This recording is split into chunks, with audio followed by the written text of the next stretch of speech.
शेतकऱ्यांच्यावर लादण्यात येत असलेल्या शक्तीपीठ महामार्ग विरोधात कृषी दिनादिवशी 1 जुलैला रस्त्यावर उतरण्याचा निर्णय ऑनलाईन झालेल्या बैठकीत सर्व जिल्ह्यांमध्ये महामार्ग रोखून चक्काजाम आंदोलन करण्याचा निर्णय सर्वानुमते घेण्यात आलेला आहे. तर राज्य सरकारने धडपडशाही करू नये आणि पोलिसांनी यामध्ये हस्तक्षेप करू नये असे आवाहन या बैठकीच्या निमित्ताने विधान परिषदेतील काँग्रेसचे गटनेते आमदार सतेज पाटील यांनी केले.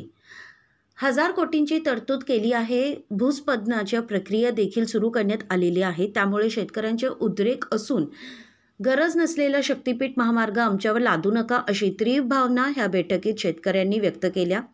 आमदार सतेज पाटील यांनी पावसाळी अधिवेशन सुरू झाल्यानंतर शक्तीपीठ महामार्गाबद्दल आम्ही अधिवेशनात आवाज उठवू, मात्र आता रस्त्यावरची लढाई देखील करावी लागणार असल्याचं त्यांनी सांगितले.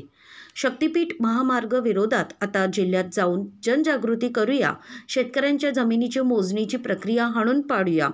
राज्य सरकारने शेतकऱ्यांवर धडपडशाही करू नये, तर शेतकऱ्यांचा विरोध होत असताना पोलिसांनी त्यामध्ये हस्तक्षेप करू नये असाही इशारा आमदार सतेज पाटील यांनी दिला. ह्याशिवाय 1 जुलै रोजी होणाऱ्या चक्काजाम आंदोलनात मोठ्या संख्येने शेतकऱ्यांची सहभागी होऊन रस्त्यावरची ही लढाई यशस्वी करण्याचं आवाहनही त्यांनी ह्या बैठकीच्या निमित्ताने केला. अशाच आणखी बातम्या जाणण्यासाठी सिंधुसा चॅनल लाईक करा. धन्यवाद.